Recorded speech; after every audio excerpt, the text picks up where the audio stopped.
share both the practical pearls and pitfalls that we've encountered in our practice. I have no conflicts of interest to declare. The three most common indications of tracheostomy are relief of upper airway obstruction, prolonged mechanical ventilation, and clearance of lower respiratory tract secretions. So while the technique may be routine, the patient population is often fragile and at high risk for complications. Two main approaches exist: percutaneous dilational approach and open surgical approach.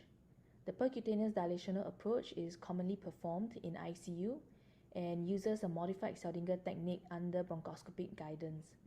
A bronchoscope is inserted into endotracheal tube to visualize the insertion of needle and guide wire. A midline skin incision is made and a needle is inserted into trachea and a guide wire is passed. Bronchoscope is used to confirm correct needle placement midline between second and third trachea rings.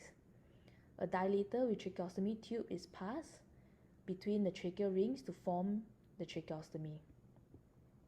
For an open surgical approach, this is done either under local anesthesia or general anesthesia with a midline neck skin incision deepened down in layers to expose the trachea before entering the trachea between the second and third tracheal rings.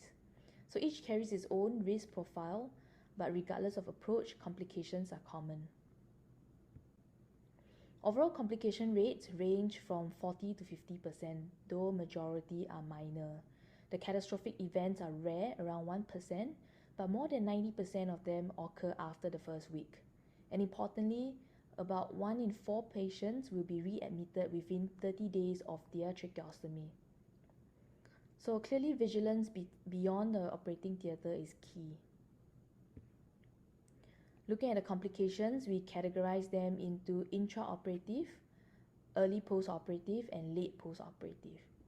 Hemorrhage can occur anytime during or after tracheostomy surgery. After looking at other intraoperative complications will be things like airway fire, pulmonary edema, pneumothorax, and tracheoesophageal fistula. Tracheoesophageal fistula is very uncommon intraoperatively, but it has been reported usually during an urgent tracheostomy. Tracheoesophageal fistula can also occur late. Early post-operative complications that can occur are hemorrhage, subcutaneous emphysema, infection, tube obstruction, and displaced tube. Late post-operative complications such as granulation tissue, tracheoesophageal fistula, tracheocutaneous fistula. Intraoperatively, hemorrhage is most common, often from the anterior jugular vein or thyroid isthmus. It may be related to patient taking anticoagulants, antiplatelets, or in patients with coagulation disorders such as hemophilia or liver disease. Efforts should be made to correct these perioperatively unless the situation is emergent. So airway fire is rare but catastrophic. So the risk is highest when using electrocautery in a high oxygen environment. So coordination with anesthesia is essential. We always check the FiO2 before using the diatomy near an open airway. If an airway fire does occur, the steps are immediate. Turn off oxygen, change the endotracheal tube, flood the field with water, then perform bronchoscopy to assess injury, followed by ICU care. This is fortunately rare but worth rehearsing as a mental drill. Another intraoperative event to recognize is post-obstructive pulmonary edema. This happens when you suddenly relieve chronic obstruction. The abrupt drop in intrathoracic pressure causes fluid extravasation into the alveoli. So clinically, patients may deteriorate rapidly after what was thought to be a straightforward airway procedure. In the early post-operative period, the common complications are bleeding, dislodgement, obstruction, and infection. All of these can quickly become life-threatening if not recognized early. A dislodged tube is especially dangerous in an immature tract, usually within the first 7 days. In obese patients, an extended length tracheostomy tube should be considered to ensure proper positioning and reduce the risk of dislodgement. Excessive coughing and agitation, loose tracheostomy straps, and bulky dressings can also increase the risk of tube dislodgement. By 24 to 48 hours, virtually every tracheostomy wound is colonized. So we see organisms like Pseudomonas, E. coli, and Staph epidermidis. Biofilm formation is a key contributor, especially problematic in patients with poor tracheostomy care. Subcutaneous emphysema can also arise from excessive coughing, from using an uncuffed tube, or if there's any tight suturing around the tracheostomy tube. So you feel crepitus in the neck or chest or even the face. So prevention is better than cure. We usually avoid tight packing. We use a cuffed tube at the start, and we don't suture too tightly around the tracheostomy wound. So moving on to late complications. Granulation tissue is commonly seen in up to 80% of cases, especially in patients with fenestrated tubes. Granulation tissue can bleed, obstruct, or make decannulation difficult. Factors contributing to the growth of granulation tissue include bacterial infections, peristomal secretions, and irritation from the tracheostomy tube fenestration. So options for management include silver nitrate, topical steroids, antibiotics, or surgical excision if severe. So this is a patient with peristomal granulation tissue and suprastomal granulation tissue. And this is a picture after using microablator to excise the suprastomal granulation tissue. So tracheoesophageal fistula is a rare but serious late complication, usually from cuff overinflation or tube malposition. Clinically, patients may aspirate, so always distinguish this from other causes of aspiration by doing a modified barium swallow test. Definitive management is surgical repair with soft tissue interposition. TIF or tracheoinnominate artery fistula is one of the most feared complications. I'll talk more about this under emergencies. Another common late post-operative complication is tracheocutaneous fistula. This is a persistent opening between trachea and skin following decannulation, where there is an inward growth of skin to meet the trachea, and it is more likely seen in a partial upper area obstruction where the fistula compensates for the compromised airway. Patients may have difficulty speaking or coughing without digital occlusion of fistula, and also macerated skin from mucus that comes out from the fistula. So in a small tracheocutaneous fistula such as this, I use the Grillo's technique where the epidermis around the fistula is circumscribed as a pedicle flap and then partially deepithelialized, inverted over the tracheal opening and sutured together, and closing the strap muscles around the closure. In a large tracheocutaneous fistula, like in this patient who had previous neck radiation, he required a flap for closure. So moving on to tracheostomy related emergencies. So the first thing to find out, is this a mature stoma or an immature stoma? If it has been more than 7 days, the tract is usually mature and you have a safer channel to work with.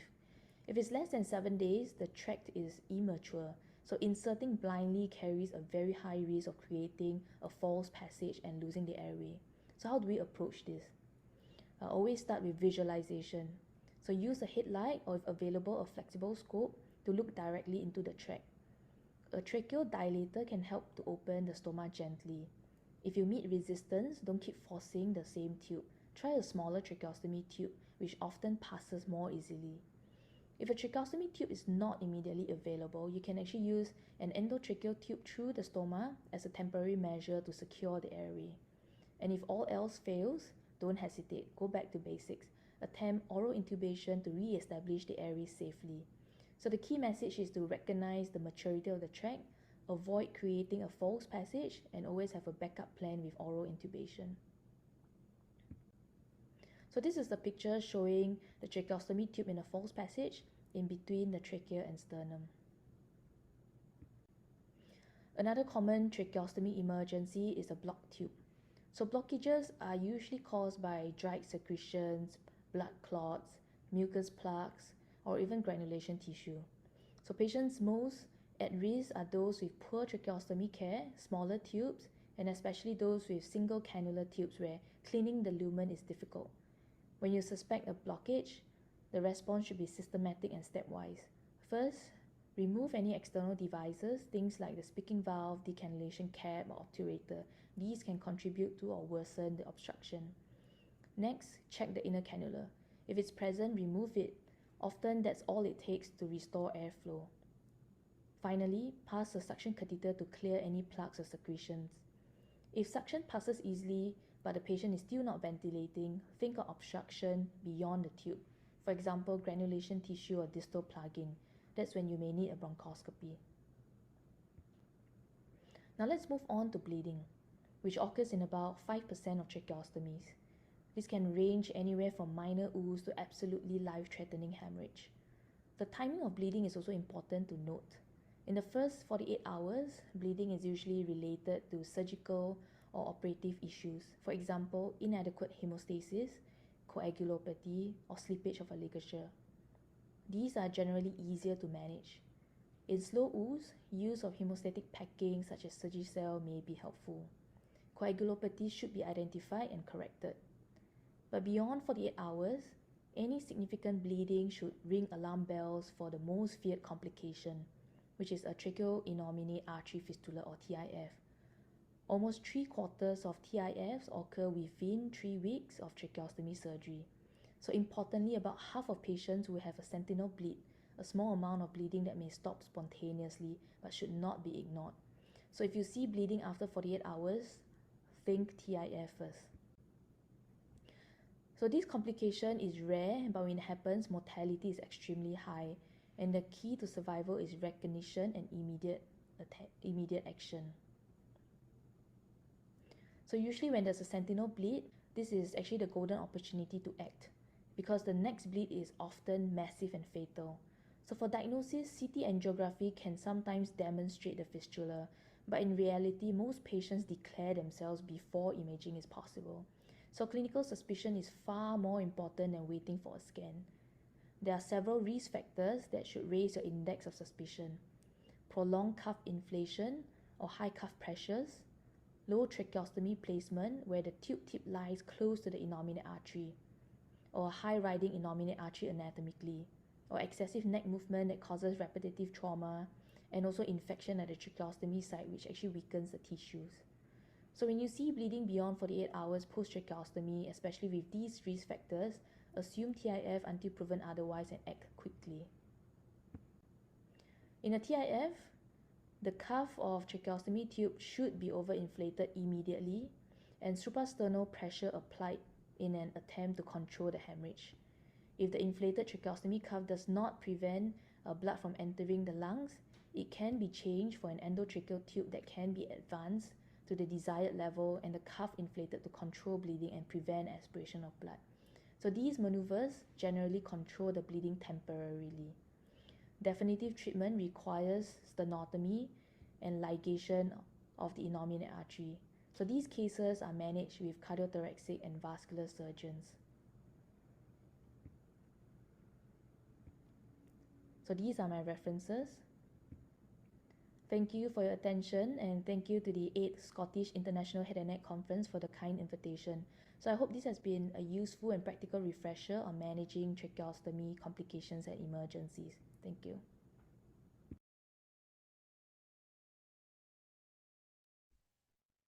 Oh, that's brilliant. Thank you very much, Christina. That's a wonderful talk. Very useful, very practical. And thank you, Jai. And any questions for Christina? Christina, can you able to see the Q&A? Yes, I saw. So I think I saw the first question was about the incidence of tracheoarterial fistula. So actually the incidence is really very rare. So it would be less than 1%. And then I think I answered the part about massive hemorrhage. And I think there was another question that I answered on the coblation, right, for the suprastomal granulation tissue. So I use the default setting. So I use the longest one that they have, which is the one that people use for papilloma disease. So I use the default setting from the manufacturer, a Blade 7 and Coax 7. Coax 3. Then somebody asked, what is the modified barium swallow? So modified barium swallow is a little bit like, it is VFSS, your video fluoroscopy swallowing study test.